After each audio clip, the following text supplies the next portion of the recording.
manga soro do ma munu ma ere bera nega saraga mene kele ha wuli me woro la jigi. Hey, salam la famille, c'est comment? Au bismillah touni sur Cactus. Agnon sur vidéo relani mo kura de kananina toujours y abonné en plus la cloche n'est activée comme ça na vidéo kura boy be bo kalama. Ko fe israélien on y risu be nyona parce que risu ka ministre des affaires étrangères buraka kuma do fo jufu ma abna fo ma ben Israël ma ambe kuma o fene ka ni vidéo konna la. Par les passé mes vidéo ke ga expliquer na ka fo ko kelembe Ukraine ni risu ni nyonche jamana do be no ba wele ko Israël jufu ga jamana de do lui a décidé k'u da de u ma sɔn ka parti pris kɛ kɛlɛ in na parce que u ka jateminɛ la u nana bɔ a kalama k'a fɔ ko juifu ka ca Russie kɔnɔna la o bɔlen fɛnɛ kɔfɛ juifu fɛnɛ ka ca Ukraine kɔnɔna la en plus président fɛnɛ bɛ Ukraine kunna n'o ye Volodymyr Zelensky ye o fɛnɛ juifu de ye donc o hukumu de kɔnɔna la en plus o bɔlen fɛnɛ kɔfɛ a bɛna fɔ mankan dɔ fɛnɛ bɛ Syrie ni Israël ni ɲɔgɔn cɛ Vladimir Poutine fɛnɛ ni Syrie ka di a bɛ ka Syriens dɛmɛ ni mankan wulil'o ni ɲɔgɔn cɛ u bɛ ɲɔgɔn kɛrɛfɛ o bɔlen kɔfɛ u ka jamana kɔnɔden dɔw fɛnɛ bɛ Russie dɔw fɛnɛ bɛ Ukraine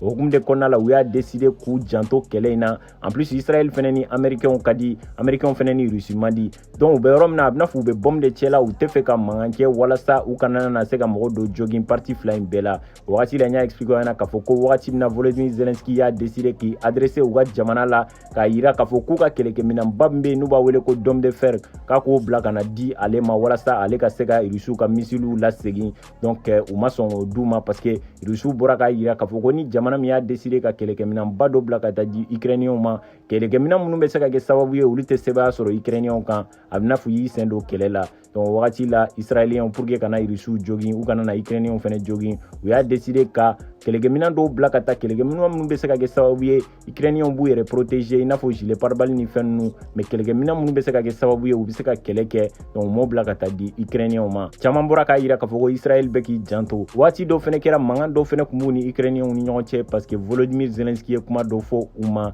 k'a yira k'a fɔ ko Hitler ye fɛn min kɛ juifu la a kelen i n'a fɔ Vladimir Poutine bɛ k'o ɲɔgɔnna de kɛ ale ka jamana kɔnɔdenw na donc o ma diya Israéliens ye juifu bɔra k'a yira k'a fɔ ko Hitler ye kojugu min kɛ juifu la donc a kana n'u sanga ɲɔgɔn ma kojugu min kɛra olu la u tɛ kelen ye hali dɔɔni donc o kelen sisan Israéliens y'a décidé k'a fɔ ko Ukrainiens ye demande min kɛ k'a fɔ k'olu ka dôme de fer bila ka taa d'u ma n'olu ka kɛlɛkɛminɛnba in ye olu tɛ se k'o bila ka taa di Ukrainiens ma jusqu'à présent filɛ nin ye don min na bi u ma kɛlɛkɛminɛnba bila ka taa di Ukrainiens ma donc o mankan ni fɛnw kun dara mais an bɛ bali mun na an filɛ nin ye wagati min na semaine in kɔnɔna la a bɛna fɔ mankan fitinin dɔ de wulila Russiw ni Israéliens ni ɲɔgɔn cɛ parce que Russiw ka ministre des affaires étrangères n'o ye Sergei Lavrov ye o ka kuma dɔ kɔnɔna la a ye kuma dɔ de fɔ juifu ma o ma bɛn juifu ma a kuma sɔrɔla Ukrainiens ka président sababuya de la parce que a ye Ukrainiens ka président de ka kuma dɔ jaabi an m'a essayer k'o décrypter ɲɔgɔn fɛ est-ce que nin kuma in bɛna kɛ sababu ye Israéliens bɛ kan dɔ choisi walasa ka Ukrainiens dɛmɛ ni kɛlɛ in na ka dôme de fer bila ka taa d'u ma an m'a essayer k'o fɛnɛ décrypter ɲɔgɔn fɛ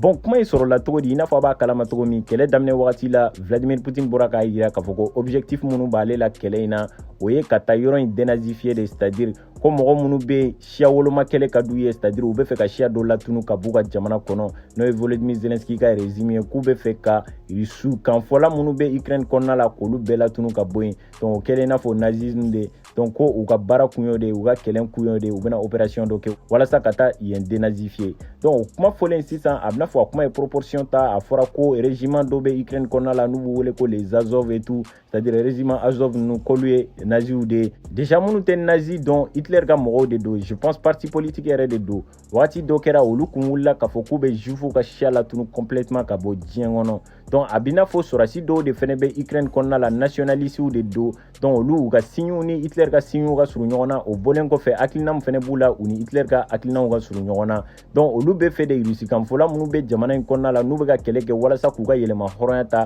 k'olu mɔgɔ ninnu latunu complètement ka bɔ Ukraine kɔnɔna la donc Vladimir Poutine ka kuma la ale y'a yira k'a fɔ ko mɔgɔ ninnu kɛlen i n'a fɔ néo-naziw de c'est-à-dire u ka kɛlɛ kun ye de walasa ka se ka siya dɔ latunu complètement ka b'u ka jamana kɔnɔ en plus Russie kanfɔla man d'u ye et tout donc o hukumu de kɔnɔna la kuma kɔnɔna la a b'a yira k'a fɔ k'ale bɛ taa Ukraine dénazifier donc en plus a y'a yira tuguni k'a fɔ ko gouvernement min fɛnɛ bɛ Ukraine kunna a bɛna fɔ gouvernement in ka hakilina ni Hitler ka hakilina ka surun ɲɔgɔn na ko naziw de don a taa kun ye walasa ka yen dénazifier de donc kuma in kun bɛ ka proportion ta tellement hali Irisiw ka population caman dara kuma in na k'a yira k'a fɔ ko Irisi kan fola man d'u ka gouvernement mɔgɔw ye en plus Azov mɔgɔ ninnu fɛnɛ bɛ nationaliste ninnu a bɛna fɔ Irisi kan folaw man d'u ye u ka baara ye walasa ka se ka Irisi kan folaw latunu et tout donc a bɛna fɔ jamana kɔnɔden baden dalen don o la Irisi en plus diɲɛ fɛnɛ kɔnɔ mɔgɔ caman ba de dalen don Vladimir Poutine ka o kuma in na donc an bɛ balu min na Ukrainiens fɛnɛ ka président semaine in kɔnɔna la a décidé ka bɔ ka kuma ta a ye kuma dɔw de fɔ k'a yira k'a fɔ Vladimir Poutine bɛ kuma dɔw fɔ k'o tɛ se ka don hakili fɛ ko Vladimir Poutine b'a fɔ ko ale ye nazi ye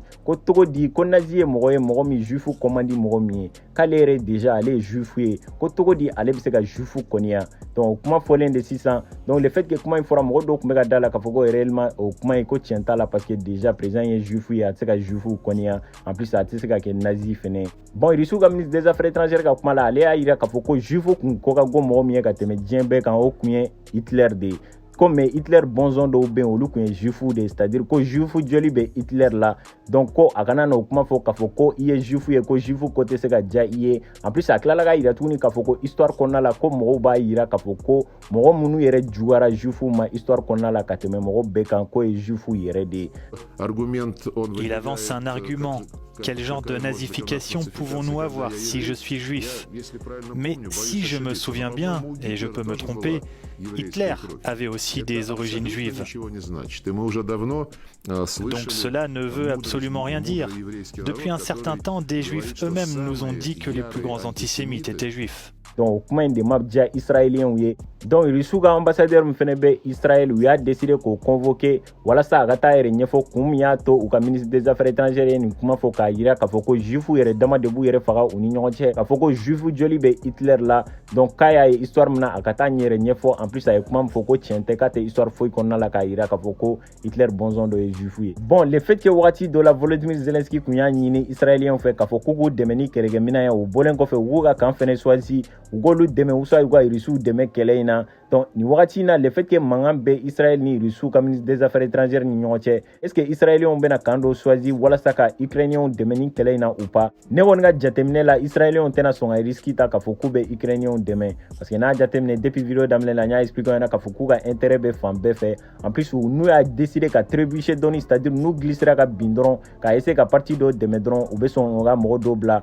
danger la parce que n'a jateminɛ juifu ka ca Russie kɔnɔna la juifu dɔw fɛnɛ bɛ Ukraine fɛnɛ en plus n ye parti min fɛnɛ fɔ an ɲɛna Israël ni Syrie ka ko la et tout donc franchement au côté si là tout arrangé donc en plus u ni américains fɛnɛ ka di américains b'u protéger u ni palestiniens ka kɛlɛ la n'u y'a décidé ka u allié Russie la o damandi américains fɛnɛ la américains bɛ sɔn u to yen et tout tu vois donc au côté bɛɛ la u tɛ fɛ ka trébucher en plus juifu fɛnɛ tɛ sɔn a ka compatriotes ou soit a juifu ɲɔgɔn to jamana dɔw bolo u k'u faga et tout pour que ka u ka juifu minnu fɛnɛ bɛ Russie pour que k'olu sauver peut-être ni kɛlɛ in na u b'a décider k'u janto u yɛrɛ la u kana décision dɔ ta mun bɛ se ka kɛ compromettante et tout donc an fɛnɛ bɛ se k'a ka avis fɔ an ɲɛna dans le commentaire a hakilina ye jumɛn et tout n'a sɔrɔ a ye vidéo aimé n'hésitez pas à liker commenter partager an bɛ ɲɔgɔn sɔrɔ vidéo wɛrɛ la c'était Cactus prenez soin de vous bang